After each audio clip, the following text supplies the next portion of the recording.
A whip cracked across a man's back. He hit the dirt face first and didn't move again. Boots stepped over him like he was a log.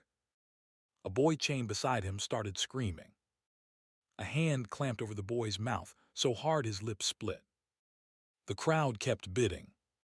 Nobody flinched. Nobody looked away. A guard yanked a young woman forward by the collar. He dragged her up onto the wooden block. Her dress was torn at the shoulder. Dirt streaked one side of her face. Behind her, an old man stumbled into the dust. A soldier raised a club to finish him off. That's when she screamed. 3 words that froze every man in that square. Her name was Leora. And the Alpha King, the most feared ruler in 3 kingdoms, heard her. What she said next made him step down from his throne. Stay with me on this one. To understand what happened that morning, you need to understand the place. The slave market in Drevhull was the oldest in the kingdom. It sat in the lower square of the city, bordered on 3 sides by stone walls and on the 4th by a crooked iron gate. Sellers paid the gate tax. Buyers paid the block tax. The kingdom looked the other way, as long as the rules were followed. Free citizens could not be sold. That was the law. But laws are only as strong as the men who enforce them. And the men who ran Drevhull that morning had grown lazy. The kingdom was ruled by Alpha King Kale. He was 32 years old that spring. His father had been a brutal man. His grandfather had been worse. Kale was different. He was quiet where his fathers had been loud. He was patient where they had been quick. And he had a habit nobody in 3 kingdoms had grown used to. He listened. Really listened. People said he could hear the truth in a voice the way a hunter hears a deer in the brush. They said he did not blink for a long time before he spoke. They were not wrong. For 3 months, Kale had been hunting irregularities. Free citizens were going missing. Whole families were vanishing from outlying villages. The names were turning up on slave market ledgers under fake origins. Drevhull was the worst of the markets. He had come that morning to see it himself. He arrived without ceremony. No banner. No horns. 6 guards in a long dark cloak. He took a seat in the upper gallery, where buyers of rank watched the block. The auctioneer did not see him. Or pretended not to. It was hard to tell. Leora had been brought in 3 nights before. She was 19. She came from a village called Vale, 2 days' ride west, in a valley that grew apples and very little else. Her parents were dead. She had lived with her grandfather, a man named Marin, in a small stone house at the end of a lane. Marin was 68. His hands shook some mornings. He still split his own wood. The night the riders came, he had been carving a wooden charm for Leora's birthday. They put a sack over his head before he could finish it. Leora had hidden the charm under her dress. She had it still, tied with a strip of leather around her neck. There were others in the pen with her. A boy named Tomas, maybe 12, who had not spoken since he was taken. A woman with a baby. 2 brothers from a fishing village. None of them belonged here. None of them had been sold by anyone with the right to sell them. They had been stolen, plain and simple, and someone had paid the auction house to ask no questions. The auctioneer's name was Brand. He was a fat man with a red face and a louder laugh than the situation called for. He worked the crowd like a man selling apples at a fair. He had buyers he favored. Chief among them was a nobleman named Lord Farron, who came to Drevhull once a season and bought the prettiest women in the pen. Farron did not bring those women home.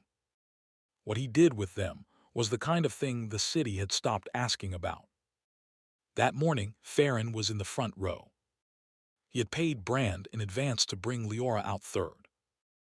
Third was the slot for the most valuable lot. Farron had a habit. He liked to watch his prize struggle on the block before he opened the bidding. Leora did not know any of this. She knew only that her grandfather was sitting in the dirt against the back wall of the pen. And a guard had told her at dawn that old men did not sell. Old men were finished off behind the stables. Quiet, quick, cheap to dispose of. She had asked the guard please not to. The guard had laughed. He had spat on the ground at her feet and walked away. She had spent the morning trying to think of something. Anything. She had nothing. She had a wooden charm under her dress, and a grandfather she could not save, and a number around her neck on a piece of rope. Then they called her up to the block. Brand pulled the rope around Leora's neck and lifted her up onto the wooden block. The crowd shifted forward. Farron leaned against the rail with both hands and smiled. Lot 17, Brand called. 19 years. Sound teeth. Sound feet. Sound back. Speaks. Reads a little, they say, he laughed. A little reading is all a girl needs. The crowd laughed with him. Leora did not look at them. She was looking past them. She was looking at the back of the pen, where her grandfather sat. A soldier had walked through the gate of the pen and was crossing the dirt toward the back wall. He had a club in his hand. Not a sword. Not for old men. Old men got the club. Quieter that way. Less mess on the goods. Marin saw him coming. He did not move. He did not stand. He sat with his back against the stone, and his hands on his knees and his eyes closed. He had been a hunter once. He knew how prey behaved when running was no longer an option. You sat. You closed your eyes. You did not give them the satisfaction of fear. Leora started to shake. Bidding opens at 30 silver, Brand called. 40, said Farron. The crowd laughed again. 50, said someone at the back. There were always 2 or 3 who bid against Farron just to push the price up. They knew they would not win. Farron outbid them. He always did. It was almost a ritual. 80, said Farron. The soldier reached the back wall. He raised the club. Leora's grandfather did not open his eyes. That was the moment. Leora screamed. She did not scream the way she had in the cart on the way here. She did not scream the way she had screamed when they put the sack over her grandfather's head. This was a different sound. It came from a place lower than her throat. It came from a place older than the market. Take him, not me. The crowd went quiet. Brand turned toward her, confused. The soldier with the club froze with his arm in the air. Take him, she said again. Her voice cracked. Not me. Take him. Sell him. He's a free man. He has children waiting. Please. He is worth something. Please. Take him, not me. 3 words. Then a 4th sentence. Then a 5th. The whole crowd was watching her now. Farron was no longer smiling. Brand was no longer laughing. Up in the gallery, the Alpha King had not moved. He had been still for the last hour. He had watched 12 lots come up. He had watched 12 people put up for sale who should not have been there. He had not stood for any of them. He had been waiting for something. He did not know what. Now he knew. The thing he had been waiting for was a real human voice in this square. He had not heard one all day. Buyers spoke like buyers. The auctioneer spoke like an auctioneer. The lots on the block spoke like the lots on the block. People sold their voices the moment they walked through the gate. He had been listening for a voice that had not been sold. He had begun to think there was not one. Then this girl had screamed for an old man, and the sound had come out of her chest the way a sound only comes out of a chest that still belongs to itself. Cale stood up. 6 guards stood up behind him. The gallery noticed first, then the front row, then the rest. The crowd parted for him without being asked. He walked down the gallery stairs and into the lower square. His cloak dragged through the dust. He walked past Farron without looking at him. He walked past Brand without looking at him. He walked toward the wooden block. He stopped in front of Leora. Up close he was tall. Tall enough that she had to lift her face to meet his eyes. Big shoulders. Black hair cut short. A jaw set hard. Eyes that did not blink for a long time. He looked at her and did not speak. He looked at her the way a hunter looks at something he did not expect to see in the brush. She thought he was going to kill her for interrupting the auction. She thought a lot of things in that long second. Then he turned his head. He looked at her grandfather. The soldier with the club had not moved. Marin had opened his eyes and was looking at the king with the calm of a man who has already decided not to be afraid of anything else today. Cale turned back to Brand. Both, he said. That was it. One word. Brand opened his mouth. Closed it. Opened it again.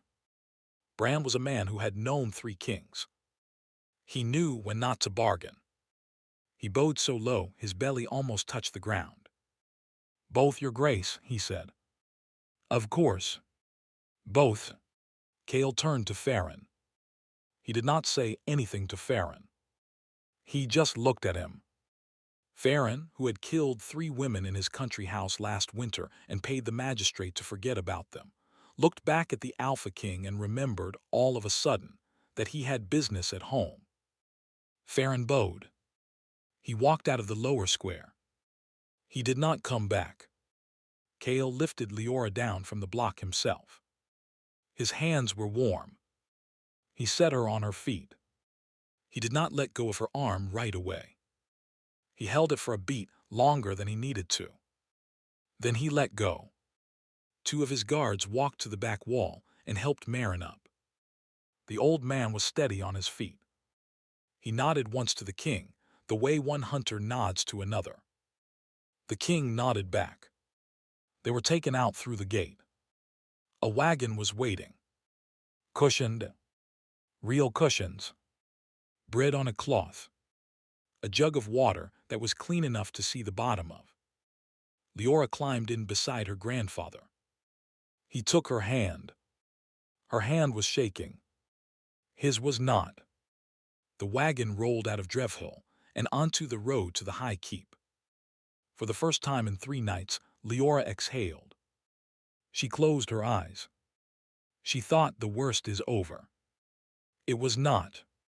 The first arrow came through the canvas of the wagon and struck the jug of water. The jug shattered. Water ran across the cushions. Marin shoved Leora to the floor with one hand and was on top of her before the second arrow came. The second arrow came a second later. It went through the cushion where her head had been. Outside, the lead horse screamed. The wagon jerked sideways and stopped. She heard boots. She heard steel. She heard a guard shout something and then stop shouting halfway through.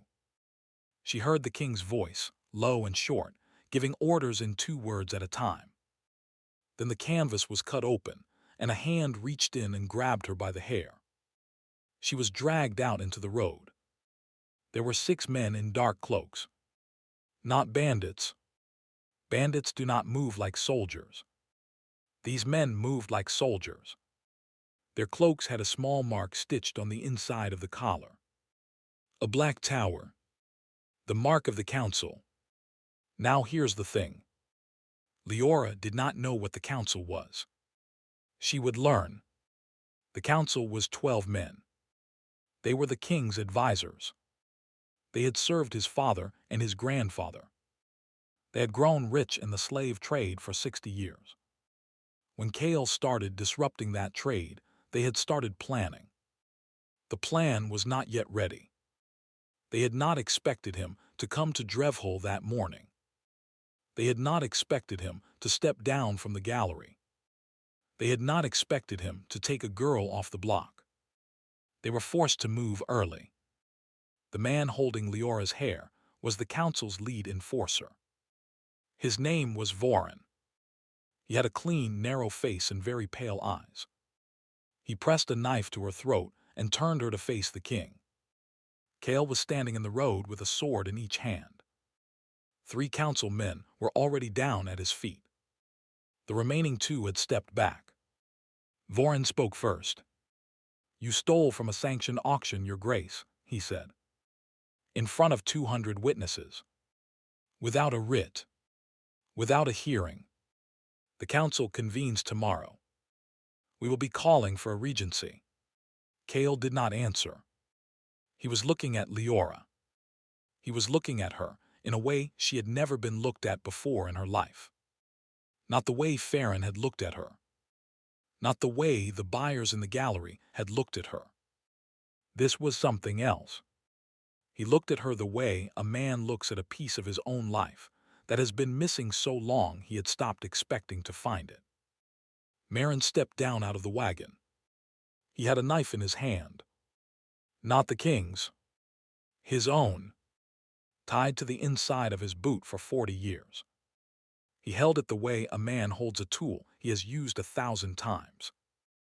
"Boy," Marin said to Voren, "take your hand off my granddaughter's hair." Voren laughed. Then he stopped laughing. Marin had changed. It happened between one breath and the next.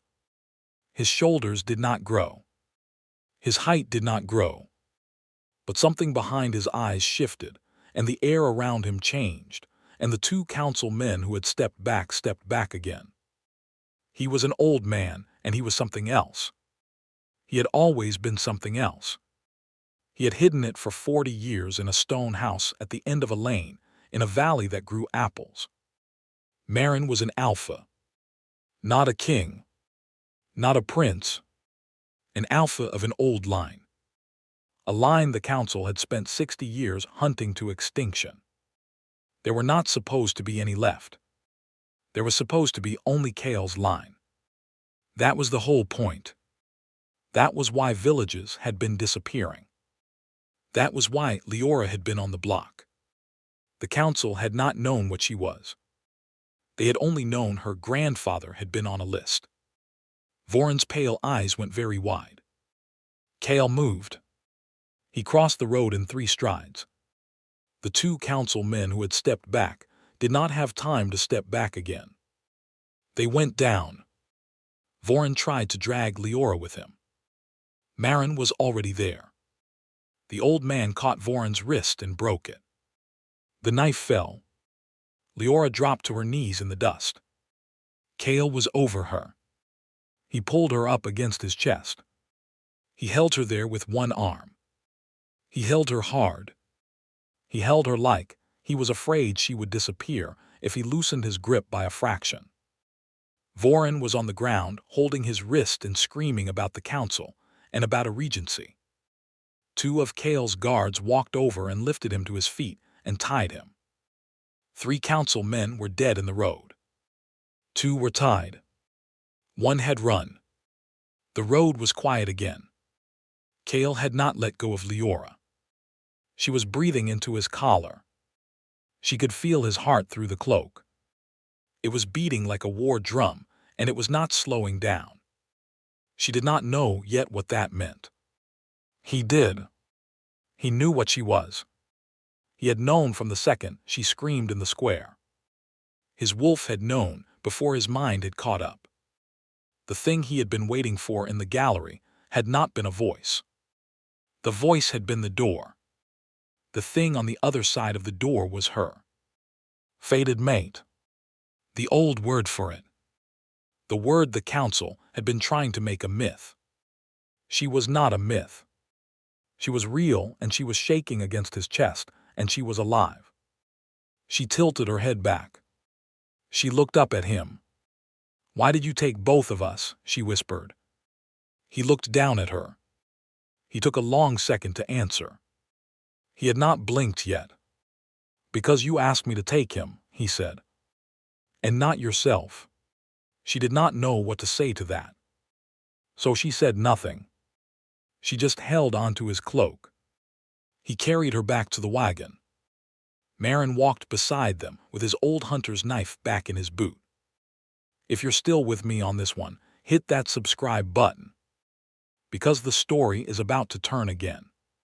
The wagon reached the high keep at dusk. The keep was built into the side of a mountain, and its walls were the color of old bone. There was a single road in. Cale's banner hung above the gate. The guards at the gate took one look at the wagon and dropped to one knee. Leora had never seen a building this large. She had never been inside a city wall before 3 nights ago. Her grandfather walked beside her into the courtyard with his head up and his shoulders square, the way a man walks who has decided not to be small in any room ever again. A messenger met them at the inner door. "Your Grace," he said, "the council has convened. They are in the great hall. They are waiting." Cale did not break stride. "How many?" 11, Your Grace. High Counselor Sedgevill is with them. And Vorin. In a cell, Your Grace. As you ordered. Bring him. Cale walked through the keep with Leora on one side of him and Marin on the other. Servants lined the corridor and dropped their eyes as he passed. He did not slow. He stopped only once at a side room and turned to Leora. "You do not have to come into the hall," he said. "You can wait here." She looked up at him. "I am not waiting anywhere." He held her eyes for a long second. Then he nodded once. The doors of the great hall opened. Inside, 11 men sat at a long oak table. They wore the heavy black robes of the council. Their faces were old. Their eyes were not kind. At the head of the table sat High Counselor Sedgevill. He was 74 years old. He had advised 3 kings. He had ordered 400 kidnappings in his career. He stood up when Cale entered, slowly, the way an old wolf stands when a younger wolf walks into his clearing. "Your Grace," Sedgevill said. "You will explain yourself." Cale did not answer. He walked the length of the hall. Leora and Marin walked beside him. He stopped at the head of the table opposite Sedgevill. He did not sit. "Bring in the prisoner," he said. 2 guards dragged Vorin into the hall. Vorin was bleeding through the bandage on his wrist. He saw Sedgevill and tried to speak. A guard cuffed the back of his head and he stopped trying. Cale spoke for the first time. "This man," he said, "is your enforcer. He attacked my wagon on the road from Drevhull. He attempted to kill the woman beside me. And the man beside me. He carried the mark of the council inside his collar. He spoke your names. All of them." Sedgevill's face did not change. "Your Grace." The girl was a sanctioned lot at a sanctioned auction. The seizure of her without a writ is an act outside the law. Vorin was, perhaps overzealously, attempting to remedy that. "She was not a sanctioned lot," Cale said. "She was kidnapped from a free village. So was the old man. So were the boy and the woman with the baby and the brothers, and the others I have ordered released this afternoon. The whole pen was stolen. Your auction is a fraud. It has been a fraud for 60 years. Sedgevill smiled. It was a small smile. The kind of smile a man makes when he believes he is still holding the better hand. "Prove it," he said. Marin stepped forward. Sedgevill looked at him for the first time. His smile faltered. "I know you," Sedgevill said. "You do," Marin said. The hall went quiet. "The council has spent 60 years," Marin said, erasing my line. "You have killed my brothers. You have killed my sons. You took my granddaughter from her bed 3 nights ago because you thought she was the last of us. You were wrong about a lot of things. You were wrong about her. And you were wrong about me. And you were wrong about the boy who is sitting on the throne behind you. He turned to Leora. "Show them," he said. "It's time, child." Leora did not know what he meant. Until she did. It came up from a place lower than her throat. The same place the scream had come from in the lower square. She felt her bones move. She felt the wooden charm against her chest grow warm. She felt her grandfather's hand on her shoulder steady her. Her wolf came forward.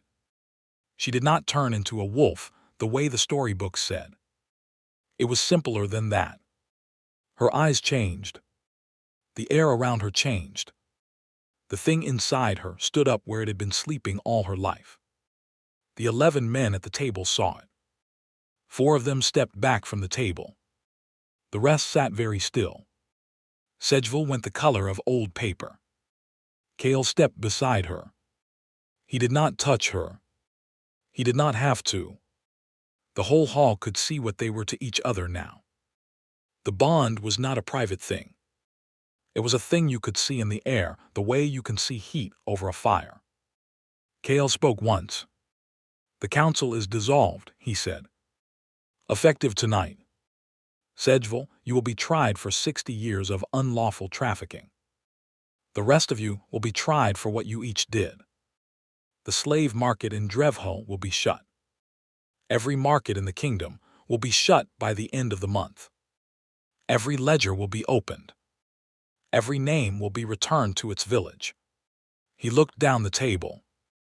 "Object," he said, "and I will hear you." Nobody objected. Sedgeville sat down very slowly.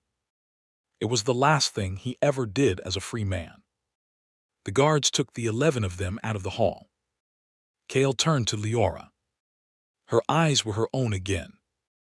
The wolf had stepped back into her. His hand found hers without looking. She let him hold it. It was the first time she had been touched, in 3 nights and the rest of her life, by someone who did not want to take anything from her. The keep was quiet that night. A servant brought Leora a gown that fit. A bath was drawn. A meal was set in a small room with a fire. Marin was given his own chamber with a window that faced west, toward the valley where his stone house was still standing. He sat by the window for a long time. He did not sleep that night. He was thinking about his daughter, who was Leora's mother, and her mother before her, and the long line of women who had lived in that stone house and never told anyone what they were. Leora ate. She had not eaten properly in 4 days. She ate slowly. She did not speak to the servants. The servants did not speak to her. They moved around her with a quiet care that was new to her. After they left, she sat by the fire with the wooden charm in her palm. She had not noticed before that her grandfather had finished it. He had not finished it the night the riders came. It had been a rough oval with 2 cuts in it. Now it was a wolf. A small wooden wolf with its head turned, looking back over its shoulder. He had finished it in the wagon. She did not know when. She had been asleep against his chest for some of the ride. He had carved it with his old hunter's knife while she slept. The door opened. Cale came in alone. He had taken off his cloak. He looked younger without it. He sat across from her at the fire, and he did not say anything for a long time. She spoke first. "You stood up," she said. "In the gallery. You stood up before you knew what I was." "Yes," he said. "Why?" "Because you screamed for him," he said, "and not for yourself. I had been listening for a voice like that all morning. I had been listening for one for a long time before that." She turned the wooden wolf in her palm. "My grandfather says you are a fated mate. He says I am yours." "Yes. I do not feel like a thing that was fated," she said. "I feel like a girl who was on a block this morning." He nodded. "I do not want a wife who feels fated," he said. "I want a wife who chose." "You can choose. You can choose tonight. You can choose in a year. You can choose never. I will not be less of a king if you do not. I will not be less of a man. She looked at him for a long second. And if I never choose, she said. Then I am still glad I stood up, he said. I would do it for any voice like yours. The faded part is not a debt. It is only how I knew where to look.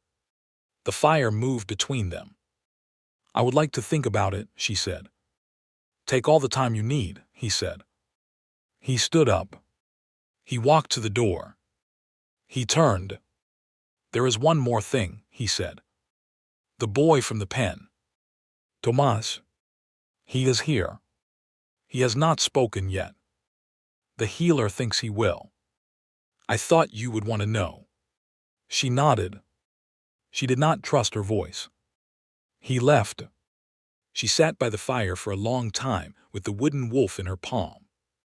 She thought about a stone house at the end of a lane in a valley that grew apples. She thought about her grandfather, alive in a room down the hall. She thought about a boy named Tomas who had not spoken since he was taken, and who was here now, in a bed somewhere in this keep, safe enough to start to learn to speak again. She thought about the women in the pen. The brothers. The mother and the baby. The auction was over for them too. She thought about a man who had stood up. She did not decide that night. She did not decide the next night either. She took her time, the way he had told her she could. He did not press her. He sent her food. He sent her books. He sent her on the third day a small carved knife of her own, with her name on the handle. He left it outside her door. He did not knock. On the 14th day, she walked down the corridor and found him in the great hall, alone, reading a ledger. She stood in the doorway until he looked up. She did not say anything fancy. She had never been a fancy talker. I choose, she said. He set the ledger down. He did not stand up right away. He looked at her the way he had looked at her on the road. The way he had looked at her on the block. He stood up slowly. He crossed the hall. He stopped in front of her. He did not touch her until she lifted her hand. She lifted her hand and put it against his. That was the bond. Not a ceremony. Not a vow shouted in front of a crowd. A hand lifted by choice against a hand that had been waiting. In the lower square in Drevhill, the wooden block was burned that month. The whip that had cracked across a man's back at dawn on the day she screamed was burned with it. The slave bell was taken down from the gate and melted to make horseshoes. The market did not reopen. In a stone house at the end of a lane in a valley that grew apples, a small wooden wolf sat on a windowsill, looking back over its shoulder, the way the woman who carried it had once looked back at an old man in the dust and chosen him over herself. That was how it began. And that was how it stayed.